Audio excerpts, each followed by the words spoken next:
తెలంగాణలో కురిసిన భారీ వర్షాలతో పంటలకు అపార నష్టం జరిగింది. వివిధ దశల్లో ఉన్న పంటలు వరద నీటిలో మునిగాయి. కామారెడ్డి, సంగారెడ్డి, మెదక్, నిజామాబాద్ తదితర జిల్లాల్లో పలుచోట్ల పంటలు కొట్టుకుపోయాయి. దీంతో రైతుల కష్టం, పెట్టుబడి వరద పాలైంది. కామారెడ్డి, మెదక్తో పాటు సంగారెడ్డి, సిద్దిపేట, నిర్మల్, భూపాలపల్లి, ములుగు, ఖమ్మం, నిజామాబాద్,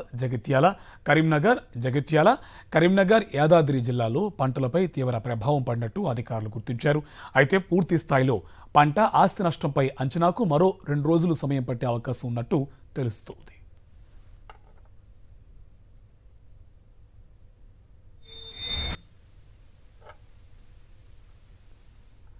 కామారెడ్డి జిల్లాలో వరద సృష్టించిన విలయంతో రైల్వే ట్రాక్లు కూడా కొట్టుకుపోయాయి. బెక్కనూరు, తలమడ్ల మధ్య ట్రాక్ పూర్తిగా కొట్టుకుపోవడంతో దక్షిణ మధ్య రైల్వే అధికారులు యుద్ధ ప్రాతిపదికన పునరుద్ధరించారు. బెక్కనూరు రైల్వే ట్రాక్ నుండి డీటెయిల్స్ మా కరెస్పాండెంట్ రమణ అందిస్తారు.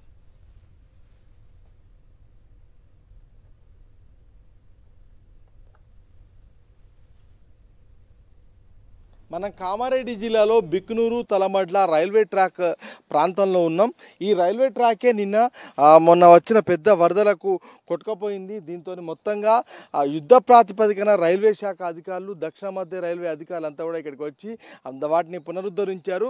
లేకపోతే కనుక మొత్తంగా సికింద్రాబాద్ నుంచి ఒక ఉత్తర భారతదేశానికి పూర్తి రాకపోకలు స్తంభించే ప్రమాదం ఉన్న నేపథ్యంలో అప్పటికే పెద్ద ఎత్తున రైళ్ల రాకపోకలు కూడా ఆగిపోయే నేపథ్యంలో ట్రాక్ను సరి చేశారు.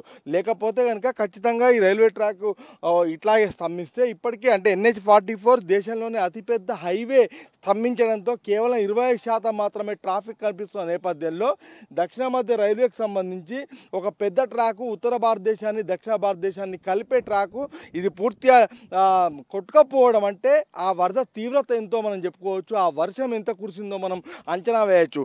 ఈ క్రమంలో మొత్తంగా రైల్వే ట్రాక్ సంబంధించి పూర్తిగా యుద్ధ ప్రాతిపదికన దక్షిణ మధ్య రైల్వే అధికారులు పూర్తిగా పునరుద్ధరించడంతో ఇప్పుడు రైళ్ల రాకపోకలు సజావుగా సాగుతున్న పరిస్థితి మనకు కనిపిస్తుంది. కెమెరా పర్సన్ సతీష్తో రమణ, సాక్షి టీవీ, కామారెడ్డి.